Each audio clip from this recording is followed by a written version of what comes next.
అయితే సార్ మీరు నట్టి కుమార్ అంటేనే ఒక సామాన్యుడి గురించి ఆలోచించే వ్యక్తి సామాన్య మనిషిగానే ఉంటారు. అయితే ఈ సందర్భంలో ప్రకాష్ రాజ్ గారు కూడా నిన్న సినిమా ప్రొడ్యూసర్స్ గురించి ఓ మాట అన్నారు. అంటే టికెట్ల రేట్లు పెంచడం అనేది ప్రొడ్యూసర్స్ ఇది ఒక బిజినెస్ అన్నట్టుగా మాట్లాడారు. దానిపై మీ ఒపీనియన్ ఏంటి? ఒకటి, ప్రకాష్ రాజ్కి కొన్ని అవగాహనను మాట్లాడతాడు, కొన్ని అవగాహన లేక మాట్లాడతాడు. ఇప్పుడు అవగాహనతో మాట్లాడాల. నేను బిజినెస్కి నువ్వు 10,000 పెట్టుకో, రేట్ 20,000 పెట్టుకో, నేను కాదని చెప్పట్లా. నేనేం చెప్పానంటే గాంధీ గారి రేట్లో నేల టికెట్ కూడా రేటు పేదవాడు సినిమా చూడాలా, మిడిల్ క్లాసు సినిమా చూడాలా, గొప్పవాడు సినిమా చూడాలా. 80% నువ్వు 20,000 పెట్టుకో, 1,00,000 పెట్టుకో, ఎల్లుండి వెళ్తాడు పోయినాడు పోతాడు. కానీ 20% ఇందిరాగాంధీ గారు పెట్టారు. ఇందిరాగాంధీ గారు నేల టికెట్లో పేదవాడు కూడా సినిమా చూడాలి, ఎంటర్టైన్మెంట్ అంటే ఒక అందరికీ అందుబాటులో ఉండాలి, ఇది డబ్బు మొత్తం టోటల్ కార్పొరేట్ కంపెనీలకి దారాదత్తం చేయొద్దు అన్నారు. నేను కార్పొరేట్గా ఇదేం బెట్టింగ్ యాప్స్ కాదు, డబ్బులు తీసుకొని బెట్టింగ్ యాప్లు చేయడానికి. ఇది సినిమా ఇండస్ట్రీ. సినిమా ఇండస్ట్రీలో మన మధ్యాహ్నం 1 గంటకు లేకడం కాదు. అంటే మేము మాట్లాడేమంటే ఇంకా వేరేగా మాట్లాడవలసి వస్తుంది. ప్రకాష్ రాజ్ గారు మీరు మాట్లాడేటప్పుడు చాలా జాగ్రత్తగా మాట్లాడాలి.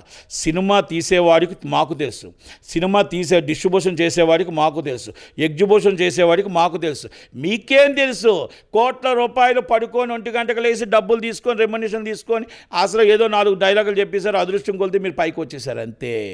కానీ సినిమా తీసేవాడు ప్రొడ్యూసర్కి ఆ కష్టం తెలుసు, డిస్ట్రిబ్యూటర్కి కష్టం తెలుసు, ఎగ్జిబ్యూటర్కి ఎన్ని తిట్లు కాస్తున్నామో ఆ రేట్లు పెరగడం వల్ల, ఆ రేట్లు రావడం వల్ల ఎన్ని పోతున్నాయో మాకు తెలుసు. కాస్ట్ ఆఫ్ ప్రొడక్షన్ తగ్గించండి, మీ వేస్టేజీలు తగ్గించండి, మీ చార్టర్ ఫ్లైట్లు తగ్గించండి. మీరు అందరూ 30% మొత్తం అంతా వేస్టేజీలు చేసి మా మీద ఎందుకు తోస్తారండి? ప్రజల మీద, ప్రజల డబ్బుతో మీరు రేట్లు పెంచడం కరెక్టా? బెట్టింగ్ యాప్స్ అంటే ఫ్రీగా డబ్బు వస్తుంది సార్ మీకు. ఇక్కడ కష్టపడితే రోజు కూల్ చేస్తే 1000 వస్తుందండి. కానీ మాకు ప్రేమ ఉందండి, హీరో మీద హీరోయిన్ మీద ప్రేమ ఉందండి, పిచ్చి ప్రేమ అండి. ఆ పిచ్చి ప్రేమే మేము అన్నం తినకుండా వెళ్ళి సినిమాకి వెళ్ళి లైన్ కడతామండి. కోది ప్రకాష్ రాజ్ గారు, మీరు ఎవరు వెళ్ళమన్నారు? ఇది బిజినెస్. మిమ్మల్ని బిజినెసే చేయమంటున్నాం. బెట్టింగ్ యాప్స్ బిజినెసే సార్, చేసుకోండి సార్. ఇక్కడ కూడా పెట్టుకోండి బెట్టింగ్ యాప్స్, లేకపోతే ఇష్టం వచ్చినట్టు పెట్టుకోండి సార్.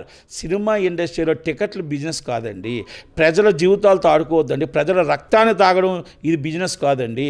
మీరు 30% వేస్టేజ్ తీసేస్తే ప్రజల మీద భారం తగ్గుతుందండి. మేము ఏదైతే మా భారం ఉందో, ప్రేమ ఉందో, సినిమా హీరో మీద ఉన్న ప్రేమని క్యాష్ చేసుకోవద్దండి. ప్రకాష్ రాజ్ గారికి తెలియకపోతే తెలుసుకోండి, లేదంటే మీ వాళ్ళని అడగండి, చెప్తారండి. అంతే తప్ప మీరు ఇష్టం వచ్చినట్టు ఏదో మాట్లాడేస్తే మామూలుగా ఏదో మీరు చెప్పేసి ఇది బిజినెస్ అది ఇది అంటే కరెక్ట్ కాదు. ఇది ప్రకాష్ రాజ్ గారికి కూడా అర్థం కావాలి. ఎందుకంటే వాళ్ళు కూడా ప్రొడ్యూసర్గా ఒకసారి చేశాడు కాబట్టి ఒకసారి డిస్ట్రిబ్యూటర్గా చేయండి, ఒక ఎగ్జిబ్యూటర్గా చేయండి. ఆ ఎగ్జిబ్యూటర్గా థియేటర్ దగ్గర నించోండి, ఒకరోజు తెలుస్తుంది మీకు ఆ విలువ ఏంటో.